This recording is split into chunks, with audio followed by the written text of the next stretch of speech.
or that they're all bad, or such.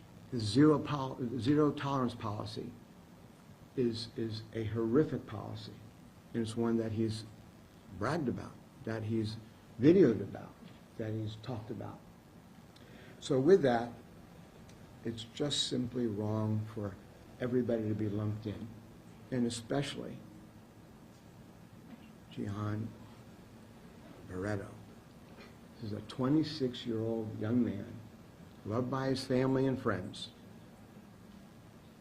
a FedEx employee, a valued, beloved FedEx employee, who's never owned a gun in his life, never had a gun that day, never brandished a gun, but yet is being vilified while he's laying pretty much skinless in a hospital bed fighting for his life. How dare those who would attack without knowing the facts?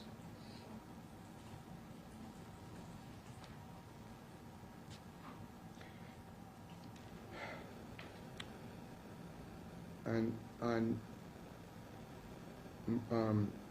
February 27th, there was an announcement made on social media. Do we have that? Can we go to that?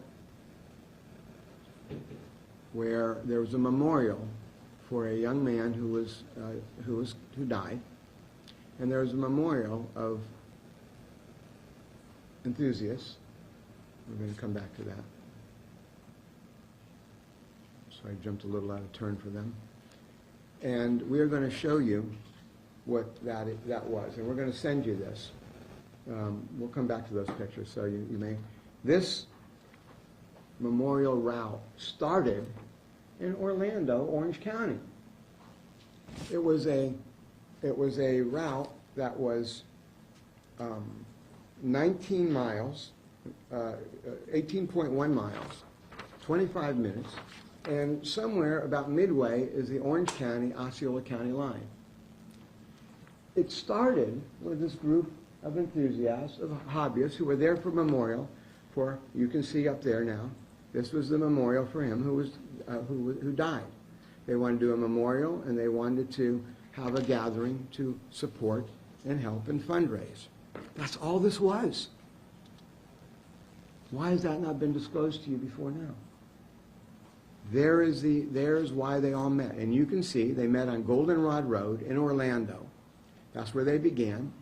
And they ended at La Teresa Sports Bar in Kissimmee. No incidents in Orlando or Orange County. No law enforcement. No helicopters. No calls. Why? Because this was a peaceful gathering of a group of supporters who were there for a young man who died. But what happened when they got into Osceola County? Zero tolerance policy kicked in.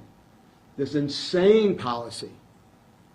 And all of a sudden, helicopters and law enforcement, again, helping to create a situation that otherwise wouldn't have existed, but for their actions. And we'll provide the map and the route to you all.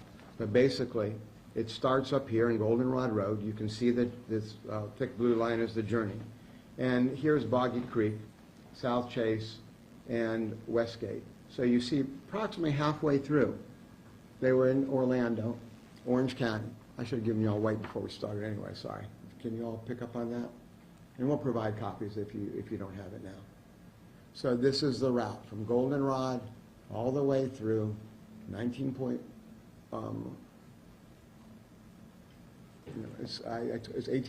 miles, 25-minute route.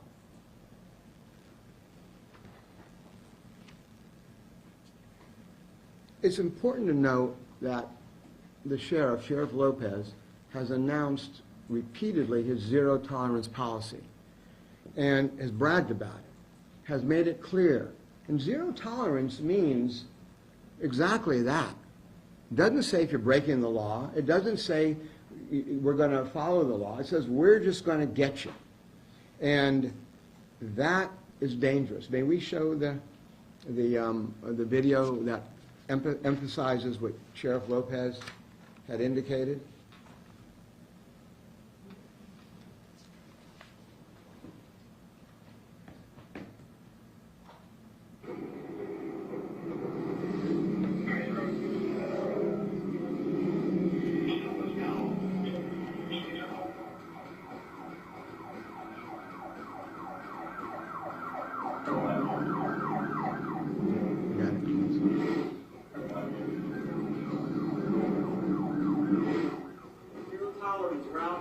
where you got two motorcycles, running, flop of wheelies, breaking the law, no motorcycle endorsement. One of them didn't have a tag. You can't do that. That's illegal here in the state of Florida. We're going to come after you. We're going to chase you down. We're going to arrest you and go to the county jail. Confiscate your bike. Zero tolerance here in Osceola County. For no tag and popping a wheelie.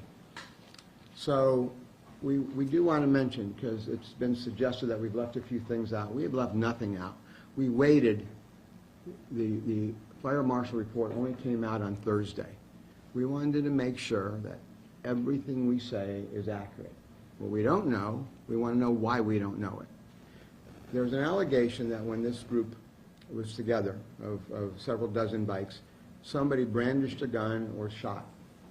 We know nothing about that. It surely wasn't our client, but apparently law enforcement showed up and everybody left, not inappropriately. Our client drove home to Orlando. If he was fleeing, ask yourself, why would he spend a minute and a half putting gas into his bike, which was only a mile away from his home? Who flees and eludes and stops for gas along the way, particularly when they're only 1 mile away from their residence? It was clear he went to get gas before he went home. That's what's logical. That's what happened. So the answer is, who does that? Nobody does that.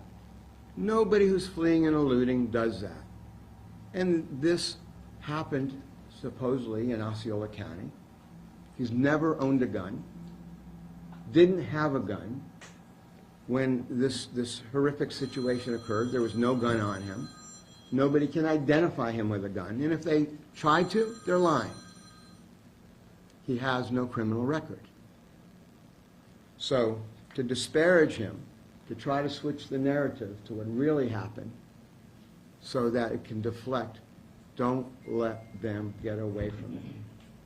Don't let them get away with these type of misrepresentations or hiding.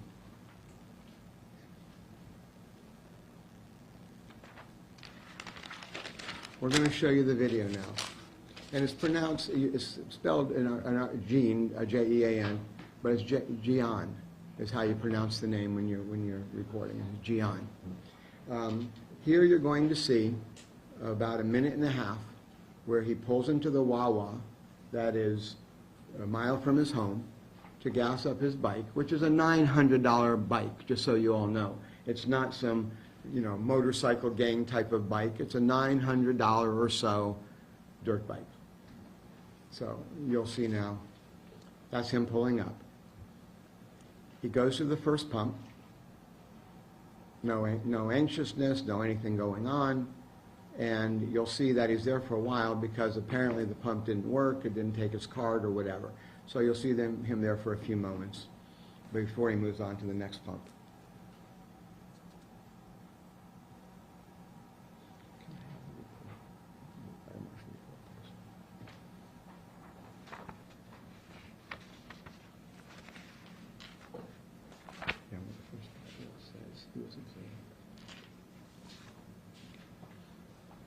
So it doesn't work, he tries. Obviously this is not somebody who's trying to get away. He's hanging out, trying to get it to work after a reasonable amount of time. Thank you.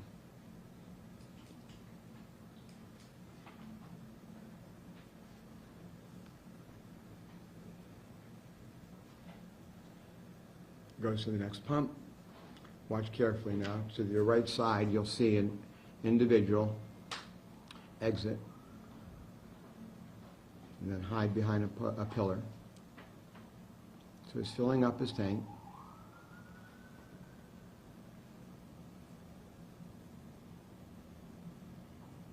Civilians in the area, children, just like the other case, children in the area. Now you see him come out here, and you're going to see a flying tackle. There he comes, back to, boom, a flying tackle, knocks him down. Then you see a deputy's car, deputy cars pull in. I want to point out they are out of their jurisdiction. So now behind the pump, you see what's going, you see that blocked? The bike goes down, gas goes all over the tackling deputy and our client, and then an explosion because they discharged a taser with gas-soaked individuals and gas everywhere. You see on the right, that's the deputy rolling on the ground. They render aid to the deputy. You will find out that they did not render, well, you can see, here's a close-up. That's the deputy rolling away with burning legs. And he endured as a result of the tasering from the other deputy. Here's another angle. And that's our client. Our client is running while he's ablaze.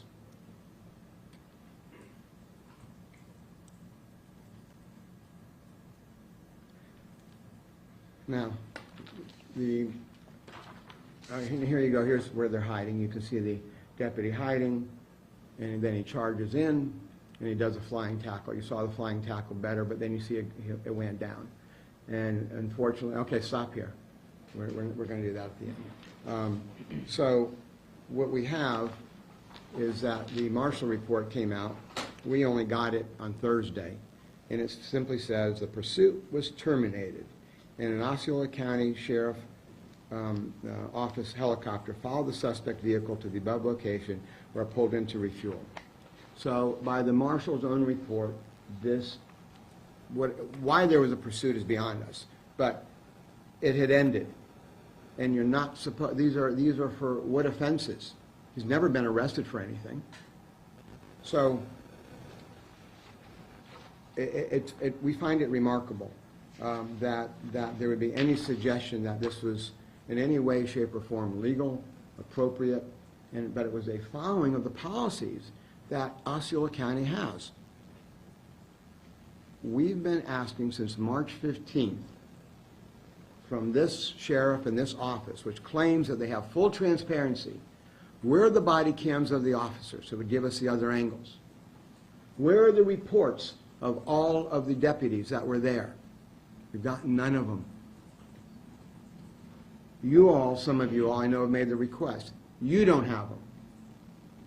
What are they hiding, and why are they hiding it? In the other case, the tragic case we have, the Target case, the sheriff hid behind FDLE, behind the skirt of FDLE, by claiming it was an FDLE investigation. And he couldn't comment much, although he commented when it was convenient. In this particular case, rather than turning it over to FDLE, he kept it on his own to run his own investigation. How do you get more serious injuries than this? Rather than turning it over to an independent agency, he's got the fox guarding the hen house. Why is this being reviewed?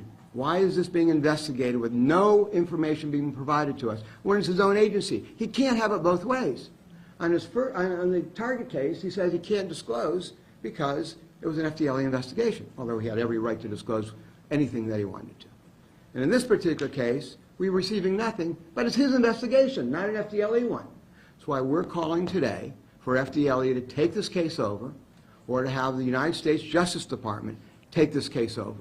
There's too much going on, too many questions that need to be asked. If, in fact, there is no bias that attaches, if, in fact, his policies are right, then let an independent, proper, professional agency determine that.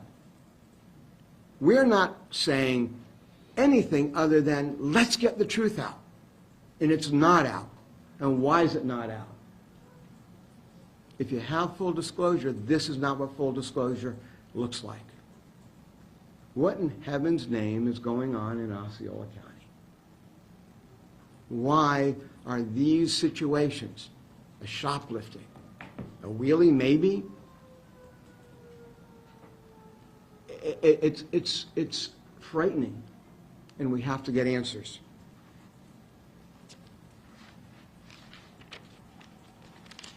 I'm going to turn this over to, and I would ask you all to force the issue. I understand that the sheriff is now going to have a press conference, 4 o'clock today. Hope you all are there. I hope we find out why, if there was any, I forgot one important part. I'm sorry. This is critical. Yes, tomorrow. Pardon me? It's tomorrow. I'll give them a chance to review mine and ours and see what happens. Real simple. In order to go, and there's a lot of confusion with the public, all 67 counties in the state of Florida have a mutuality agreement, which allows them to go from one county to the next. If there's a fleeing felon, you can keep pursuing. If you want to go from one county to the next, you have to get permission from the one county to go to the next county.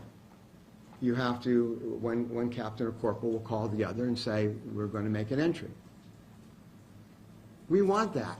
If it was a legal entry into Orange County, and from our investigation, we don't think that consent, that request was made. But we don't have everything. But from all of that, our investigation, that we know, it was not done. If it was done, we leave it alone. He did it right. He allowed his deputies to go into Orange County for whatever purpose, and we'll deal with the legality of that and their actions appropriately. But if, in fact, they did not request, as they are required to do, to come into Orange County, then they were nothing other than civilians without authority or jurisdiction to arrest or to do any type of law enforcement. They would be nothing other than vigilantes, taking the law into their own hands because they were civilians and not law enforcement if they didn't have jurisdictional authority to be here. If they did, we'll deal with a plethora of other legal issues that attach to this. But if they didn't, that's a beginning place. And why have we not seen the request to come into Orange County from the Osceola County Sheriff's Office? Where is it? If it existed, they should have given it to us. We'll shut up, we'll move on with the other issues. But if it doesn't exist, does this not become anything other than vigilante justice because these deputies in Osceola County become nothing other than civilians in Orange County for law enforcement purposes? And to then take the law into their own hand without following the policies, without following the directives and the requirement that every other county in the state of Florida does, those questions have to be asked and they have to be answered. I'm going to turn this over now to my partner, Albert Yanfa, who will address a lot of the medical issues. Then we'll be taking questions. Another question that needs answering here is if in fact it's true that the deputies on the scene never called 911 to report that Gian was injured and on the scene. We've obtained transcript of call logs and radio reports, CAD reports from the officers calling 911. They indicate that there was an officer burned on the scene, there was a second officer burned on the scene, and that is it.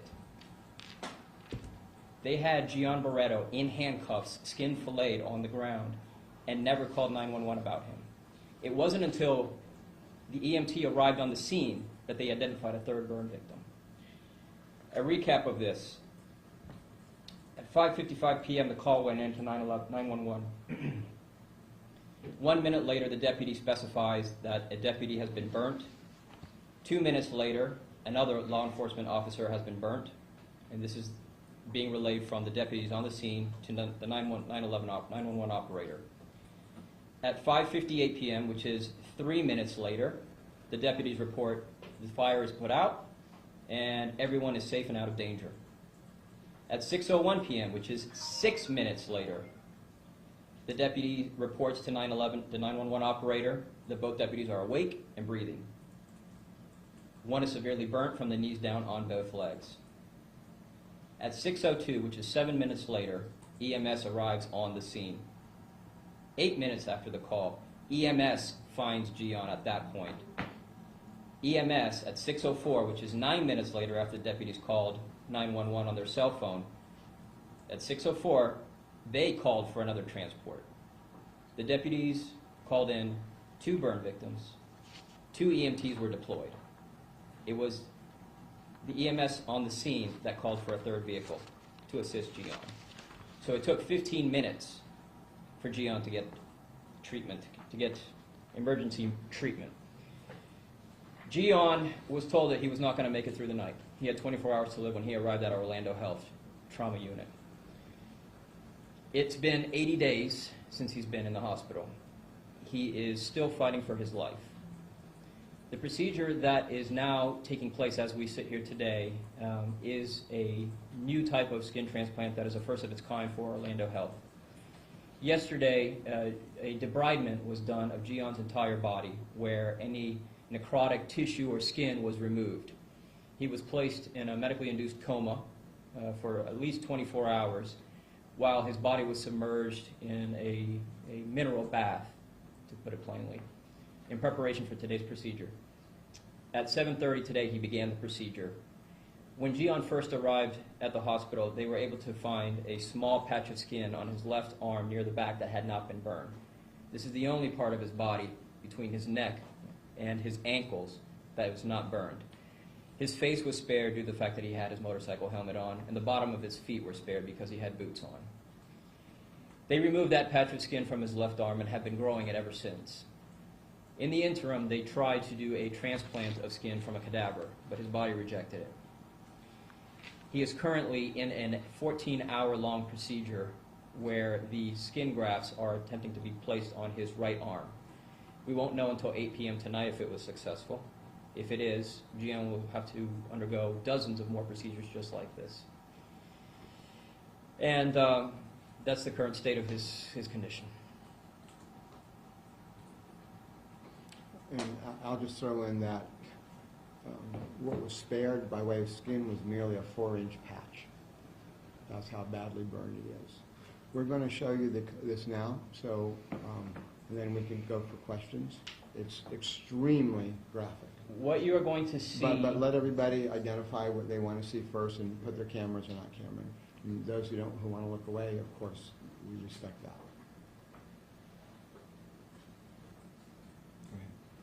What you are going to see first is Gian first arriving as he appeared at the hospital, his progress over the past 80 days. You are going to see that he's been wrapped from ankle to neck in bandages and gauze as he has no skin. We will show you the process that he undergoes every single day where those bandages are removed and debridement takes place, where again, any necrotic tissue has to be removed lest he get an infection and die. It is graphic. You are seeing a human being without skin. I want to also say that his life is so touch and go right now that a mere 1 or 2 degree temperature change in where he's being treated can cause him to die. That's how controlled this entire process is.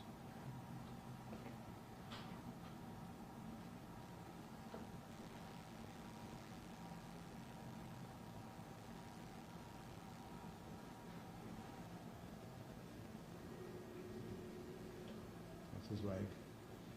And you can also see the loss of muscle.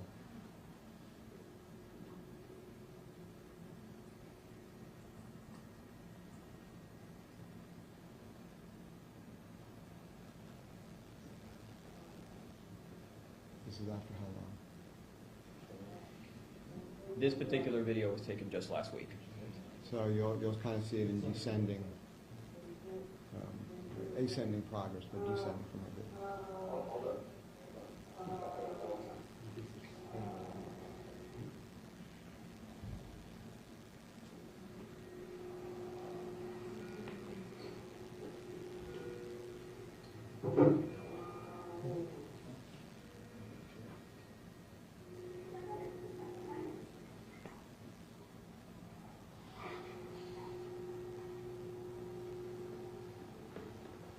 So I go to the front of his body.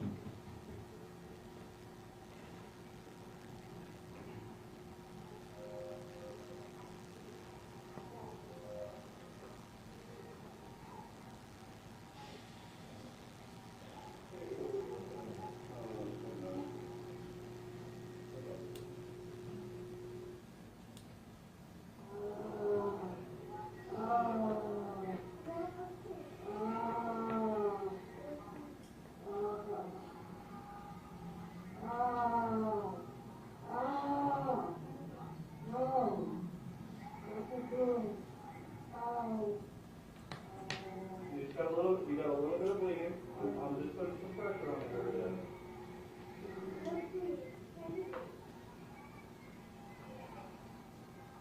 You support yourself on that railway.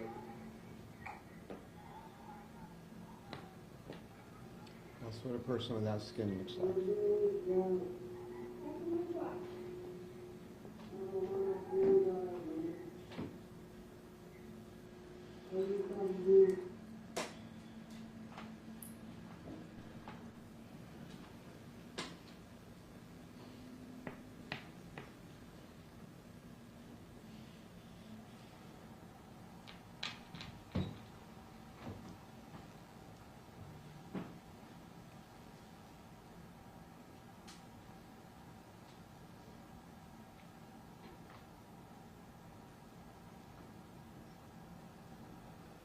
So, any questions? Mark, can you help us understand what is your client accused of doing? Was he popping a wheelie? Was he waving a gun? Was he like some kind of traffic infraction? What was he doing? We don't know of anything. I guess somebody will give a version. The witness that we've spoken to indicates nothing. They were all along for the ride. And we think that this zero policy, we are doing our level best to bring the facts out. The best we've been able to ascertain is that he had a red helmet on, and that, which is more or less identifiable, and kind of like a group of animals, and one of them breaks away. That's who then a lion might go after, so to speak. And the best we can ascertain is he came back to Orlando. When they were in Osceola County, there was a suggestion that somebody fired a shot. If that happened, every right for law enforcement to come on and investigate and do all the things that they should to get the bad guy who did that. No ifs, ands, or buts about it. But to suggest that everybody else who was innocent had anything to do with that is wrong. And then we see, this being the kind of zero tolerance policy. It's just not acceptable under any definition of good law enforcement. To clarify, he's not being, I know he's in the hospital. But Never been arrested for anything. We've never been told anything that he's been charged with. And I'll defer to Albert on this, but he was handcuffed at the scene. And explain, if you would, about the uniqueness of that. We've spoken with witnesses who have told us that Gian, while his flesh and bone was exposed, was sitting on the pavement at the Wawa gas station, hands cuffed behind his back. Officers surrounding him, and again, none of them calling 911. This ride-along involved motorcyclists from Tampa, Miami, and what's rumored to be as far away as Atlanta. It's a very loose association of people who wanted to honor this man who passed away a year before. This wasn't a club. This wasn't something organized by Gian, known by Gian. It was simply individuals all gathering together for seemingly a good cause.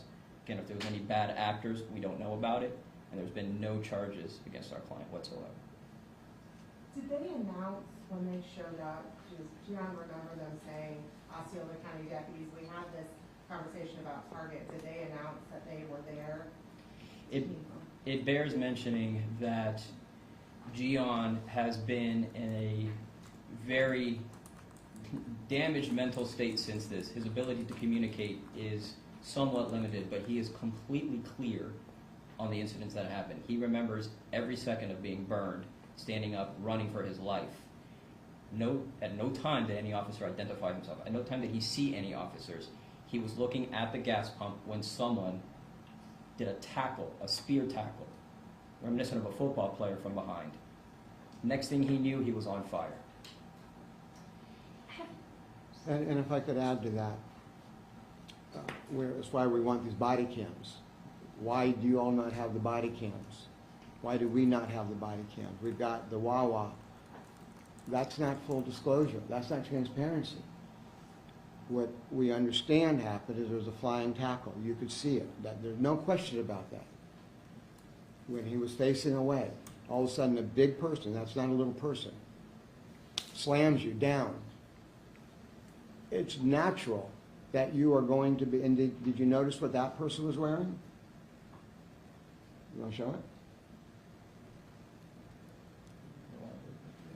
Take it back to the gas pump. So when all of a sudden you're slammed down by a large man, and if they're going to say he was resisting, excuse me, but who wouldn't? No, go to the gas station. We're going to chase you down. We're going to take you down. Words from the sheriff. We're going to take you down. And I don't know of anybody who gets their vehicle seized by having a bad tag.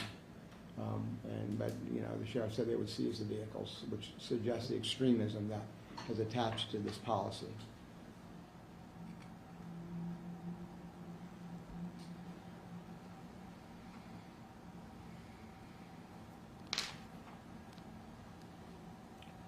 And I think it bears watching it again because we ran through it, so you'll just see how egregious, how frightening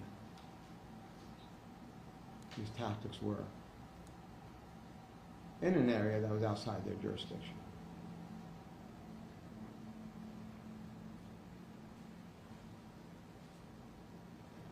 Thank God that boy wasn't there.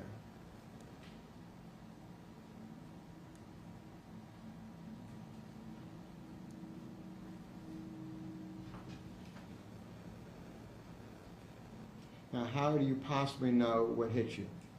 You're down on the ground, you get hit from behind, other cars pull in, you're down, what's going on, what's going on? Gasoline's pouring out of the tank, and then boom.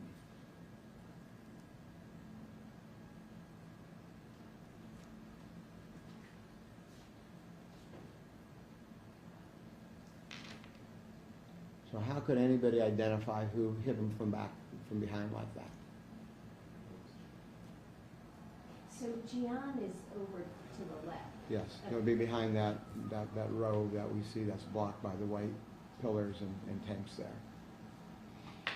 And then, I mean, if you keep following it, you'll see him running, and you'll see the deputy rolling. You can keep it going, please, Heather. There he is running to the. See him on the left? Yeah. So the day of that shooting, they told us, the sheriff's office told us that there were a bunch of bikers going around flashing their guns, pointing them at civilians, and that's why they did that. Okay, then arrest those people. You know, arrest those people. Should we hold every law enforcement officer liable or guilty for the actions of these? Of course not. Go after the people that committed it. You don't go ahead and lump a group of people in and have a zero policy which strips people of every right to be in peaceful enjoyment of their life. I mean, there's nothing that we're aware of, and if it gets shown to us, we'll address it. But nothing from anybody that we've spoken to in the investigation we've conducted that gave them permission to be in Orange County, that any pursuit, for whatever reason, was ended, and then to behave in such a way. He has never owned a gun. He has no criminal record. This is a good young man working at FedEx. And why is this happening? That's one reason we want to have an independent investigation. Is there is this just law enforcement run amok? Are there racial implications? You know, the first one were two Hispanic men in the front car, in the front seat of the car in the Target case. He's a Hispanic male. We know of another case. We're not going to address it now. And why? When I've been here I was born here. I've never seen law enforcement behaving this way in Central Florida, and doing these type of things on either anything from no offense to misdemeanor offenses. This is insanity, and we have to put an end to it. Mark, I requested the taser policy from the Osceola County Sheriff, have not received it. But my question... May I just, before you finish it? Yeah. I can assure you that one of the policies is don't ignite electricity around gasoline. So my next question That's is, Taser 101. is that, I mean, I've never had taser training, but I would assume, is it your understanding that in most training of law we enforcement, have they're that. told not to deploy near a flammable Yeah, substance? we have that actually. We've requested that as well. We've spoken with experts who are familiar with the policy, and it clearly states not to deploy a taser around flammable materials. We have, I guess it's another law enforcement agency, yes, it's there, but, you know, when you have full disclosure and they fail to disclose, it's hard to respond to some of it. But, you know, an elementary school child knows that you don't deploy electricity or anything that's flammable around gasoline. It's insanity. Another question, I know that night I was actually there and the sheriff said, we don't know if the taser sparked this fire, and still hasn't expanded on that. You got the fire marshal's report. We did. The state fire marshal is now telling us that it's not available. Well, it is Yes. available. Here you go. Oh, great, okay. I mean, this Can we is- get copies? Yes, of course. Okay, perfect. This came from it was sent to Tallahassee. And what's interesting is it actually came back on 2/27, 2/28. Oh, that's what the date of the offense, excuse me. And then, let me tell you, we got it last Thursday. And we thought it was now time to bring it out because, you know, the sheriff said, well, we don't know if it was a taser. We knew it was a taser. Common sense dictated it was a taser. How else would it go on? But the report came out, and then, pardon me? Yeah, I'm sorry. But we're March 14th, 2022. The BFS lab returned the results for the sample submitted through Q1 through Q3. You'll be getting it all. Gasoline, no ignitable liquid was determined. Gasoline, no ignitable liquid determined. Based upon the fire scene conclusion, based upon the fire scene examination, physical evidence, knowledge of fire development, firefighter and witness statements, supporting documents, and acknowledgement there was witness statements, which none of us have seen, right? Except for the ones we've dug up and we are disclosing. And conditions, the ignition of the fire was accidental. The most probable cause of the fire was an electric discharge from the deputies deploying a department-issued taser device. That's it. There are no other options. And that's from the state fire marshal. That's from the state fire marshal, and you all will be provided a copy. It's technically called the Division of Investigative and Forensic Services, Bureau of Fire, Arson, and Explosive Investigations. Mark, are you also making a larger point that besides the fact that people may have been involved with pointing guns at drivers, there's a larger issue that you have that the sheriff has a no-tolerance policy for bikers? Arrest the bad guys. Done. If somebody pointed a gun at anybody or brandished a gun, go for them. No issue. Wasn't our client. If it was our client, where's the gun? Never had a gun on him. Didn't know that law enforcement was going to do this. So if you've got a gun, you've got a gun. And he's never owned a gun. From family and friends, just not that person. A hard-working 26-year-old young man who works at FedEx. Loved by family and friends. Was fighting for his life. And I would suggest that it was pretty dang courageous. I'm not sure a lot of people would necessarily want to keep that fight going in that condition. Mark, the sheriff's office originally told us that your client was going to be charged, that there were charges pending, including fleeing and eluding. Yeah, bring it on. Bring it on. So you're saying he was out fleeing and eluding these deputies? You know, if they've got evidence, show it to us. But you know, playing these games with somebody's life, playing these games with policy are dangerous. It's dangerous for the community. Who wants to come to Osceola County now, throughout the world, when they know these type of tactics are employed? Who wants to be people, somebody wrote to me today, we left Osceola County because of these tactics. If he did something, fleeing and eluding, let's say, from what? What crime did he commit? What crime? At any point, did they tell him to stop? So he knew he was fleeing? No, everybody, that's why we want the cameras. There's a helicopter up there. And if they said leave, or if everybody saw that the police were coming and knowing of the zero tolerance policy of bikes in Osceola County, it's normal that you would disperse and leave. And if there is a a chase or anything like that, bring it on. And if there was, we'll own it, but it doesn't justify this. It doesn't justify this behavior. All agencies have a do not pursue policy within their own jurisdiction, letting alone going into another jurisdiction, and we've yet to see. Did they even have permission to be there? Why are there do not chase policies? Do not, it's because it endangers people, and it's not worth people dying and being maimed and burned to a crisp over misdemeanors. I think the sheriff said that night they were not pursuing. Well, we actually have a lot of information that they were not, and in fact, but we only want to speak to what we're sure about. Our credibility is critical. If there is something there, then show it to us. But no arrest, no video, no cam, no comments, except that we, once again, on case number 2 that we're dealing with, that office, we're the ones bringing it out. And you know what? Some of the public, a very small minority, I will share with you that had so much public support, are saying, well, wait till everything's in. We're not waiting till everything's in. We're digging it up, and we're providing it to the public. The public has a right to know. Our client has a right to know. Anybody wants to challenge that? You might want to reread the Constitution. It really makes for good reading. The family says this has been very hard for obvious reasons. They have to quit jobs to take care of him. There's a picture of someone kneeling by him. Can you go back to that and kind of explain what's going on with his dad or at the hospital? Thank you. That photo has right in the very beginning.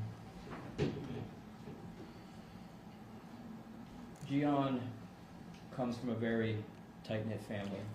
And obviously that's an after and a before, but that's a good reflection of who he is. Gion's family has put their lives on hold, as any good family would, to take care of him. This photo you see is his father. He's actually praying, and it's part of his daily ritual with his son. He's holding his hand. At this point, still praying for his son's life. The family travels back and forth to Orlando Health from Lake Wales, where they live, every day and stay. And they rotate, they spend the night, and this has been going on without fail every single day.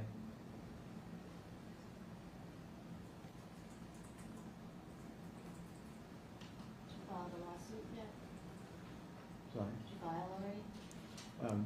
No, the end of we're waiting for all the information to come in, as much as we can get. We do put the state on notice with the requirement, but we see such egregious violations that we believe that there will be, the lawsuit will be moving as fast as the law allows us to. Do you know if the hospital has had to reach out to other places? Do they have the resources to treat something like this here? The hospital has made attempts to transplant the donor skin from cadavers. Again, that did not take. Gion's body rejected it. Orlando Health, by every indication, has been doing an amazing job with Gian and his family. And the procedure that they're doing now is a life-saving attempt. So at this point, it seems Orlando Health has been doing everything they can for him. Albert, are there deputies at his hotel room or his hospital room? Because that would suggest when they arrest somebody or take somebody into custody that they have deputies there. There has never been any deputies outside his hospital room. There's been no indication that there's any charges pending or that there would be any arrests made.